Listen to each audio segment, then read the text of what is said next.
महाराष्ट्राच्या राजकारणात सध्या एक मोठ्या घडामोडी आपल्याला होताना दिसत आहेत. त्याच्यामध्ये महाराष्ट्रातील राज्यसभा निवडणुकीचे चित्र जवळपास आता स्पष्ट झाल्यासारखं आहे आणि हीच निवडणूक बिनविरोध होण्याची शक्यता देखील व्यक्त केली जाते. त्याचं कारण म्हणजे राज्यातील प्रमुख राजकीय पक्षांनी आपापले उमेदवार आधीच जाहीर केलेले होते. भाजप, राष्ट्रवादी काँग्रेस आणि महाविकास आघाडी आपल्या उमेदवारांची घोषणा त्यांनी आधीच केलेली होती. मात्र शिवसेनेकडून राज्यसभेसाठी कोणाला संधी मिळणार याकडे देखील संपूर्ण राज्याचं लक्ष लागलेलं होतं आणि या चर्चेला अखेर आता पूर्णविराम मिळालाय. कारण उपमुख्यमंत्री एकनाथ शिंदे यांनी राज्यसभेच्या उमेदवारीसाठी एका नव्या नावाची आता घोषणा केलेली आहे आणि ते नाव आहे डॉक्टर ज्योती वाघमारे. अनेक मोठ्या आणि चर्चेत असलेल्या नावांना मागे टाकत एकनाथ शिंदे यांनी एका उच्च शिक्षित आणि काळातील कार्यकर्त्याला राज्यसभेची उमेदवारी दिलेली आहे. या निर्णयामुळे राजकीय वर्तुळात आता देखील एक मोठी चर्चा सुरू झालेली दिसते. एकनाथ शिंदे यांनी डॉक्टर ज्योती वाघमारे यांना उमेदवारी देत एकाच वेळी अनेक राजकीय समीकरणं साधलेली आता दिसत आहेत. एका उच्च शिक्षित आणि दलित महिला उमेदवार देऊन त्यांनी सर्वसमावेशक राजकारणाचा एक परफेक्ट संदेश दिलेला आहे.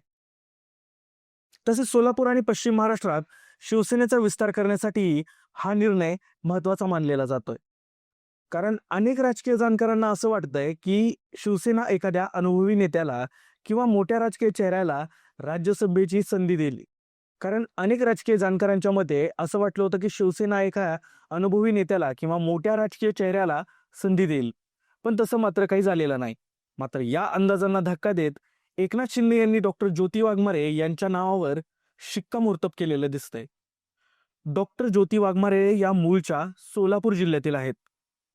त्या एक धडाकेबाज आणि स्पष्टवक्त महिला अशा कार्यकर्त्या म्हणून त्यांची सगळीकडे ख्याती आहे.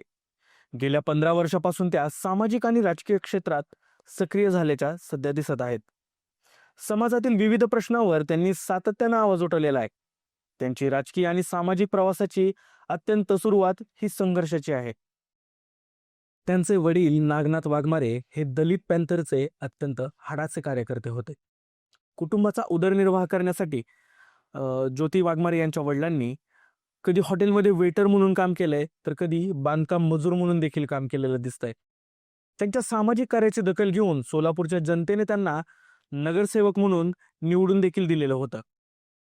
वडिलांचा हाच वारसा पुढे चालवत ज्योती वाघमारे यांनी मानवी हक्क अभियान आणि आंबेडकरी चळवळीतून आपल्या कामाची सुरुवात केली.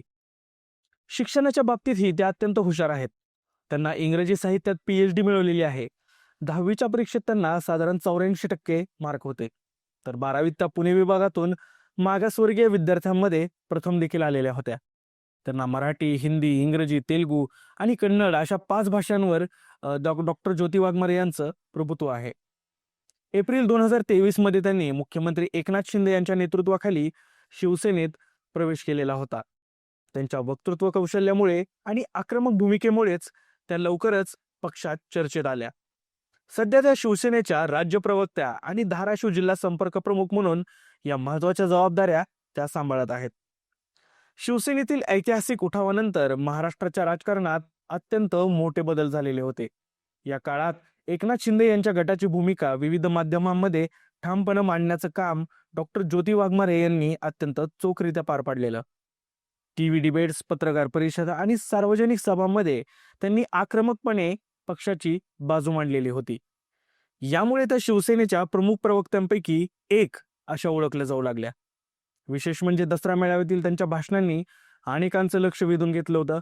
त्यांच्या ओजस्वी आणि थेट भाषण शैलीमुळे त्या कार्यकर्त्यांमध्ये लोकप्रिय झाल्या. राज्यसभेची उमेदवारी सहसा मोठ्या आणि अनुभवी नेत्यांना दिली जाते. मात्र यावेळी एकनाथ शिंदे यांनी वेगळा निर्णय घेतलेला आहे. तळागाळातील कार्यकर्त्यांना संधी देत त्यांनी पक्षातील कार्यकर्त्यांना नवा संदेश दिलेला आहे. दरम्यान राज्यसभेच्या निवडणुकीसाठी शिंदे यांच्या शिवसेनेकडे अतिरिक्त 20 मते आहेत, तर राष्ट्रवादी काँग्रेसकडे अतिरिक्त 3 मते आहेत. त्यामुळे एकनाथ शिंदे दुसरा उमेदवार देणार आणि शरद पवारांसमोर आव्हान उभे करणार असं चित्र निर्माण झालं होतं आणि त्यासाठी रोहित टिळक यांच्या नावाची देखील चर्चा सुरू होती.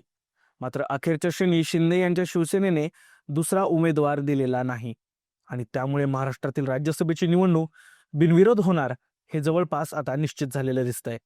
आता औपचारिक प्रक्रिया पूर्ण झाल्यानंतर डॉक्टर ज्योती वाघमारे दिल्लीतील संसद भवनात महाराष्ट्राचे प्रतिनिधित्व करताना दिसू शकतात आणि त्यांच्या पुढील राजकीय प्रवासाकडे आता संपूर्ण राज्याचं आणि तमाम सोलापूर जिल्ह्याचं लक्ष लागलेलं आहे. सोलापूरकरांना नेमकं आता काय वाटतंय हे आम्हाला आता कमेंट्समध्ये नक्की सांगा. धन्यवाद.